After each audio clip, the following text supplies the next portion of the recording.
आपने अतिथि शिक्षकों का एक मुद्दा जोड़ा है जी। और अभी इंटरव्यू शुरू होने से पहले मेरे पास एक कॉल भी आया था कि अतिथि शिक्षकों के मुद्दे के बारे में आपसे पूछा जाए, आपकी मांगों में भी है। मध्य प्रदेश के परिप्रेक्ष्य में अतिथि शिक्षकों की हालत एक मजदूर से भी गई बीती है जी। अगर वो किसी विद्यालय में पढ़ा रहा है तो उसको 4 या 4,500 रुपये कुछ मिलते हैं और उनको बिल्कुल समय वही है, पूरा की पूरा उनको स्कूल टाइम देना है, उनको वो सारे नियम फॉलो करने जो एक रेगुलर शिक्षक को फॉलो करने पड़ते हैं। तो ना उनको कोई सुविधाएं हैं, ना किसी तरह का कोई उनको अंकों में प्रधानता है, जबकि दूसरे राज्यों में ये सब है।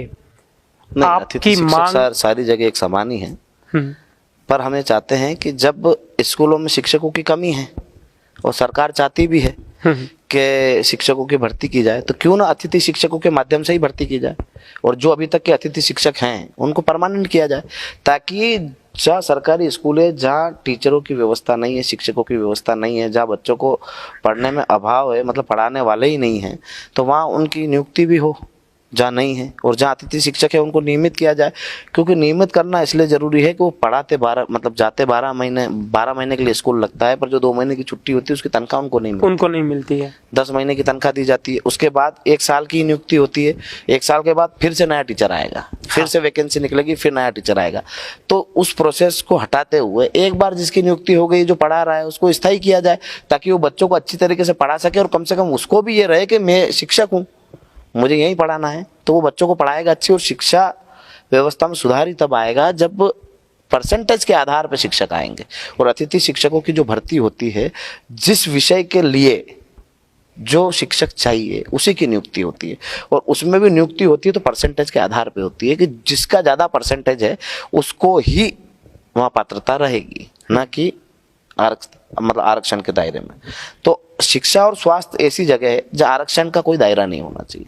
क्या आरक्षण होना चाहिए? क्योंकि बच्चे को अच्छी शिक्षा मिलेगी तभी वो देश का भविष्य बनेगा। बच्चे को अच्छी शिक्षा ही नहीं मिलेगी, अच्छे संस्कार ही नहीं मिलेंगे तो कैसे क्या करेगा आगे। तो हम चाहते हैं कि अतिथि शिक्षकों को परमानेंट किया जाए, ताकि बच्चों को अच्छी शिक्षा मिल सके, बच्चों को जो असुविधाएं हो रही है उससे वो बच सके, और एक छात्र को हर प्रकार की सुविधाएं वो अतिथि शिक्षक करवा सकता है। क्योंकि जो मैथ्स पढ़ाता है वो मैथ्स अच्छे से पढ़ाएगा तो बच्चे को कोचिंग करने की आवश्यकता नहीं पड़ेगी। जो साइंस पढ़ाता है वो साइंस अच्छे से पढ़ाएगा, शिक्षक अच्छा होगा तो उसको कोचिंग की आवश्यकता नहीं। तो एक तो स्कूल में पढ़ के ही वो अच्छे परसेंटेज बना सकता है, अच्छी शिक्षा ले सकता है, उसको अलग से कोचिंग करने की आवश्यकता नहीं। उससे उसका कोचिंग का खर्च भी बचेगा, और सरकार जो अपनी जवाबदारी नहीं निभा पा रही है वो भी उस जवाबदारी को निभा लेगी। क्योंकि सरकारों का मौलिक कर्तव्य है कि वो अच्छी शिक्षा और अच्छे स्वास्थ्य प्रदेश की जनता को करवाए। या देश का मुख्यमंत्री मतलब प्रधानमंत्री हो या राज्य का मुख्यमंत्री, उनको ये चीजें उनके कर्तव्य में आती है कि शिक्षा और स्वास्थ्य उनकी प्रायोरिटी है कि लोगों को अच्छी मिले, जनता को अच्छी मिले। तो उनकी सैलरी का लेकर के आपने क्या? नहीं, जब स्थायी होगा, नियमितीकरण होगा, तो जो भी उनका एक नियमित कर्मचारी होता है उसकी जो सैलरी होती है उसके हिसाब से सैलरी रखें। मतलब कहीं ना कहीं आपको लगता है कि अतिथि शिक्षकों का शोषण हो रहा है कुल मिलाकर? नहीं, जनता का शोषण हो रहा है। अतिथि शिक्षक का तो हो ही रहा है, जनता का भी हो रहा है। जब बच्चे को अच्छी पढ़ाई नहीं मिलेगी, अच्छा पढ़ाने वाला नहीं होगा, तो वो क्या करेगा? आम व्यक्ति जिस सरकार के भरोसे है कि अच्छी शिक्षा देगी, अच्छा हमारे अच्छे से स्वास्थ्य का ख्याल रखेगी, अच्छे चिकित्सक होंगे, तो सारी सुविधाएं है ही नहीं हमारे प्रदेश में। आज स्कूलों में टीचर नहीं है और अतिथि शिक्षकों को लेते हैं तो वो वही लोग आते हैं जिनको 1 साल के लिए आना होता है। जब स्थायी होने लग जाएंगे अतिथि शिक्षक तो उनसे भी अच्छे टीचर आएंगे वैकेंसी देने और उस भर्ती में शामिल होने। अतिथि शिक्षकों ने ज्ञापन दिया था और इंदर सिंह परमार जो हमारे स्वतंत्र प्रभार के शिक्षा मंत्री राज्य मंत्री हैं, उन्होंने टिप लिख करके और अपनी इस काम की अनुशंसा करके मुख्यमंत्री जी को भेजा है, लेकिन अभी तक वहां से कोई जवाब नहीं आया है। ये अतिथि शिक्षकों ने स्पेशली उनको दिया था। अब 8 जनवरी पे इसका जवाब भी आएगा और ये बात भी मानी जाएगी, क्योंकि सरकार किसी भी आंदोलन को या किसी व्यक्ति के मुद्दे को दबाने के लिए उसको झट से मान लेती जी, पर उसको पूरा नहीं करती। पर इस बार जो आंदोलन हो रहा है उसमें हम पूरा करवा के ही मानेंगे। तो ये माना जाए कि 8 जनवरी के आंदोलन के बाद अतिथि शिक्षकों के लिए एक अच्छी खबर है। जितने भी हम मुद्दे लेके चल रहे हैं उन सबके लिए अच्छी खबर है कि यदि हम मजबूती से लड़े, मजबूती से खड़े रहे, तो जरूर सरकार हमारी बात सुनेगी। क्योंकि इतने बड़े वर्ग की बात कोई नकार नहीं सकता, क्योंकि ये देश का वो हिस्सा है जो राष्ट्र प्रेम रखता है, राष्ट्र की संपत्ति को कोई नुकसान न पहुंचाते हुए शांतिपूर्ण तरीके से आंदोलन करेगा और अपनी बात मनवाएगा। आज भी आपकी सभा में बहुत सारे अतिथि शिक्षक आए थे और 8 जनवरी को भी आने वाले हैं। पूरे प्रदेश भर से आएंगे। अगला सवाल, पुजारी संघ को, जो अखिल भारतीय पुजारी संघ है और मध्य प्रदेश का पुजारी संघ है, उसको आपने अतिथि शिक्षकों का एक मुद्दा जोड़ा है जी। और अभी इंटरव्यू शुरू होने से पहले मेरे पास एक कॉल भी आया था कि अतिथि शिक्षकों के मुद्दे के बारे में आपसे पूछा जाए, आपकी मांगों में भी है। मध्य प्रदेश के परिप्रेक्ष्य में अतिथि शिक्षकों की हालत एक मजदूर से भी गई बीती है जी। अगर वो किसी विद्यालय में पढ़ा रहा है तो उसको 4 या 4,500 हजार रुपये कुछ मिलते हैं और उनको बिल्कुल समय वही है, पूरा की पूरा उनको स्कूल टाइम देना है, उनको वो सारे नियम फॉलो करने जो एक रेगुलर शिक्षक को फॉलो करने पड़ते हैं। तो ना उनको कोई सुविधाएं हैं, ना किसी तरह का कोई उनको अंकों में प्रधानता है, जबकि दूसरे राज्यों में ये सब है। आपकी मांग सारी जगह एक समान ही है, पर हमें चाहते हैं कि जब स्कूलों में शिक्षकों की कमी है और सरकार चाहती भी है कि शिक्षकों की भर्ती की जाए, तो क्यों ना अतिथि शिक्षकों के माध्यम से ही भर्ती की जाए और जो अभी तक के अतिथि शिक्षक हैं उनको परमानेंट किया जाए, ताकि जहाँ सरकारी स्कूल है, जहाँ टीचरों की व्यवस्था नहीं है, शिक्षकों की व्यवस्था नहीं है, जहाँ बच्चों को पढ़ने में अभाव है, मतलब पढ़ाने वाले ही नहीं हैं, तो वहाँ उनकी नियुक्ति भी हो जहाँ नहीं है, और जहाँ अतिथि शिक्षक है उनको नियमित किया जाए। क्योंकि नियमित करना इसलिए जरूरी है कि वो पढ़ाते 12 मतलब जाते 12 महीने के लिए स्कूल लगता है, पर जो 2 महीने की छुट्टी होती है उसकी तनख्वाह उनको नहीं मिलती है। 10 महीने की तनख्वाह दी जाती है, उसके बाद 1 साल की नियुक्ति होती है, 1 साल के बाद फिर से नया टीचर आएगा, फिर से वैकेंसी निकलेगी, फिर नया टीचर आएगा। तो उस प्रोसेस को हटाते हुए एक बार जिसकी नियुक्ति हो गई, जो पढ़ा रहा है, उसको स्थायी किया जाए, ताकि वो बच्चों को अच्छी तरीके से पढ़ा सके और कम से कम उसको भी ये रहे कि मैं शिक्षक हूँ, मुझे यही पढ़ाना है। तो वो बच्चों को पढ़ाएगा अच्छी, और शिक्षा व्यवस्था में सुधार ही तब आएगा जब परसेंटेज के आधार पर शिक्षक आएंगे। और अतिथि शिक्षकों की जो भर्ती होती है, जिस विषय के लिए जो शिक्षक चाहिए उसी की नियुक्ति होती है, और उसमें भी नियुक्ति होती है तो परसेंटेज के आधार पे होती है कि जिसका ज़्यादा परसेंटेज है उसको ही वहाँ पात्रता रहेगी, ना कि आरक्षण के दायरे में। तो शिक्षा और स्वास्थ्य ऐसी जगह है जहाँ आरक्षण का कोई दायरा नहीं होना चाहिए, क्या आरक्षण होना चाहिए, क्योंकि बच्चे को अच्छी शिक्षा मिलेगी तभी वो देश का भविष्य बनेगा। बच्चे को अच्छी शिक्षा ही नहीं मिलेगी, अच्छे संस्कार ही नहीं मिलेंगे तो कैसे क्या करेगा आगे। तो हम चाहते हैं कि अतिथि शिक्षकों को परमानेंट किया जाए, ताकि बच्चों को अच्छी शिक्षा मिल सके, बच्चों को जो असुविधाएं हो रही है उससे वो बच सके, और एक छात्र को हर प्रकार की सुविधाएं वो अतिथि शिक्षक करवा सकता है। क्योंकि जो मैथ्स पढ़ाता है वो मैथ्स अच्छे से पढ़ाएगा तो बच्चे को कोचिंग करने की आवश्यकता नहीं पड़ेगी। जो साइंस पढ़ाता है वो साइंस अच्छे से पढ़ाएगा, शिक्षक अच्छा होगा तो उसको कोचिंग की आवश्यकता नहीं। तो एक तो स्कूल में पढ़ के ही वो अच्छे परसेंटेज बना सकता है, अच्छी शिक्षा ले सकता है, उसको अलग से कोचिंग करने की आवश्यकता नहीं।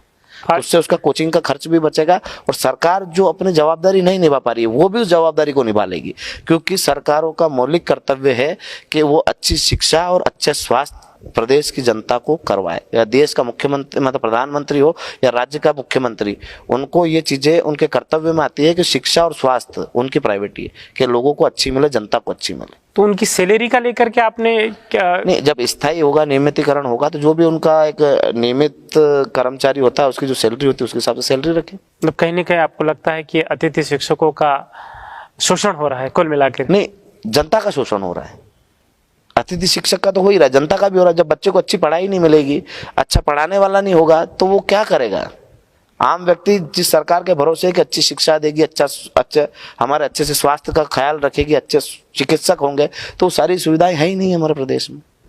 आज स्कूलों में टीचर नहीं है और अतिथि शिक्षकों को लेते हैं तो वो वही लोग आते हैं जिनको 1 साल के लिए आना होता है। जब स्थायी होने लग जाएंगे अतिथि शिक्षक तो उनसे भी अच्छे टीचर आएंगे वैकेंसी देने और उस भर्ती में शामिल होने। अतिथि शिक्षकों ने ज्ञापन दिया था और इंदर सिंह परमार जो हमारे स्वतंत्र प्रभार के शिक्षा मंत्री राज्य मंत्री हैं, उन्होंने टिप लिख करके और अपनी इस काम की अनुशंसा करके मुख्यमंत्री जी को भेजा है, लेकिन अभी तक वहां से कोई जवाब नहीं आया है। ये अतिथि शिक्षकों ने स्पेशली उनको दिया था। अब 8 जनवरी पे इसका जवाब भी आएगा और ये बात भी मानी जाएगी, क्योंकि सरकार किसी भी आंदोलन को या किसी व्यक्ति के मुद्दे को दबाने के लिए उसको झट से मान लेती जी, पर उसको पूरा नहीं करती। पर इस बार जो आंदोलन हो रहा है उसमें हम पूरा करवा के ही मानेंगे। तो ये माना जाए कि 8 जनवरी के आंदोलन के बाद अतिथि शिक्षकों के लिए एक अच्छी खबर है। जितने भी हम मुद्दे लेके चल रहे हैं उन सबके लिए अच्छी खबर है कि यदि हम मजबूती से लड़े, मजबूती से खड़े रहे, तो जरूर सरकार हमारी बात सुनेगी, क्योंकि इतने बड़े वर्ग की बात कोई नकार नहीं सकता, क्योंकि ये देश का वो हिस्सा है जो राष्ट्र प्रेम रखता है, राष्ट्र की संपत्ति को कोई नुकसान न पहुंचाते हुए शांतिपूर्ण तरीके से आंदोलन करेगा और अपनी बात मनवाएगा। आज भी आपकी सभा में बहुत सारे अतिथि शिक्षक आए थे और 8 जनवरी को भी आने वाले हैं, पूरे प्रदेश भर से आएंगे। अगला सवाल, पुजारी संघ को, जो अखिल भारतीय पुजारी संघ है और मध्य प्रदेश का पुजारी संघ है, उस आपने अतिथि शिक्षकों का एक मुद्दा जोड़ा है जी। और अभी इंटरव्यू शुरू होने से पहले मेरे पास एक कॉल भी आया था कि अतिथि शिक्षकों के मुद्दे के बारे में आपसे पूछा जाए, आपकी मांगों में भी है। मध्य प्रदेश के परिप्रेक्ष्य में अतिथि शिक्षकों की हालत एक मजदूर से भी गई बीती है जी।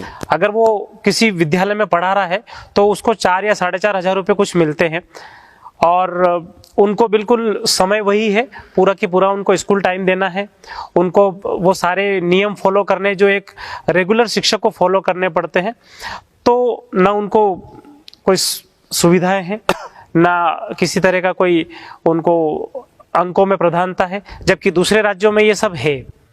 आपकी मांग सारी जगह एक समान ही है, पर हमें चाहते हैं कि जब स्कूलों में शिक्षकों की कमी है और सरकार चाहती भी है कि शिक्षकों की भर्ती की जाए, तो क्यों ना अतिथि शिक्षकों के माध्यम से ही भर्ती की जाए और जो अभी तक के अतिथि शिक्षक हैं उनको परमानेंट किया जाए, ताकि जहाँ सरकारी स्कूल है, जहाँ टीचरों की व्यवस्था नहीं है, शिक्षकों की व्यवस्था नहीं है, जहाँ बच्चों को पढ़ने में अभाव है, मतलब पढ़ाने वाले ही नहीं हैं, तो वहाँ उनकी नियुक्ति भी हो जहाँ नहीं है, और जहाँ अतिथि शिक्षक है उनको नियमित किया जाए।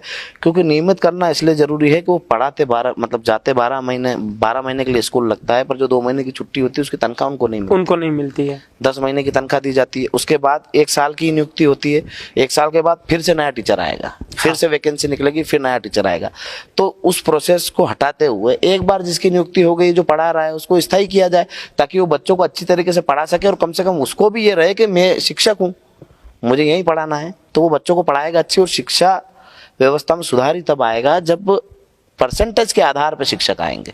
और अतिथि शिक्षकों की जो भर्ती होती है, जिस विषय के लिए जो शिक्षक चाहिए उसी की नियुक्ति होती है, और उसमें भी नियुक्ति होती है तो परसेंटेज के आधार पर होती है कि जिसका ज़्यादा परसेंटेज है उसको ही वहाँ पात्रता रहेगी, ना कि आरक्षण के दायरे में। तो शिक्षा और स्वास्थ्य ऐसी जगह है जहाँ आरक्षण का कोई दायरा नहीं होना चाहिए, क्या आरक्षण होना चाहिए, क्योंकि बच्चे को अच्छी शिक्षा मिलेगी तभी वो देश का भविष्य बनेगा। बच्चे को अच्छी शिक्षा ही नहीं मिलेगी, अच्छे संस्कार ही नहीं मिलेंगे तो कैसे क्या करेगा आगे। तो हम चाहते हैं कि अतिथि शिक्षकों को परमानेंट किया जाए, ताकि बच्चों को अच्छी शिक्षा मिल सके, बच्चों को जो असुविधाएं हो रही है उससे वो बच सके, और एक छात्र को हर प्रकार की सुविधाएं वो अतिथि शिक्षक करवा सकता है। क्योंकि जो मैथ्स पढ़ाता है वो मैथ्स अच्छे से पढ़ाएगा तो बच्चे को कोचिंग करने की आवश्यकता नहीं पड़ेगी। जो साइंस पढ़ाता है वो साइंस अच्छे से पढ़ाएगा, शिक्षक अच्छा होगा तो उसको कोचिंग की आवश्यकता नहीं। तो एक तो स्कूल में पढ़ के ही वो अच्छे परसेंटेज बना सकता है, अच्छी शिक्षा ले सकता है, उसको अलग से कोचिंग करने की आवश्यकता नहीं। तो उससे उसका कोचिंग का खर्च भी बचेगा, और सरकार जो अपनी जवाबदारी नहीं निभा पा रही है वो भी उस जवाबदारी को निभा लेगी। क्योंकि सरकारों का मौलिक कर्तव्य है कि वो अच्छी शिक्षा और अच्छे स्वास्थ्य प्रदेश की जनता को करवाए, या देश का मुख्यमंत्री मतलब प्रधानमंत्री हो या राज्य का मुख्यमंत्री, उनको ये चीजें उनके कर्तव्य में आती है कि शिक्षा और स्वास्थ्य उनकी प्रायोरिटी है कि लोगों को अच्छी मिले, जनता को अच्छी मिले। तो उनकी सैलरी का लेकर के आपने क्या नहीं, जब स्थायी होगा, नियमितीकरण होगा, तो जो भी उनका एक नियमित कर्मचारी होता है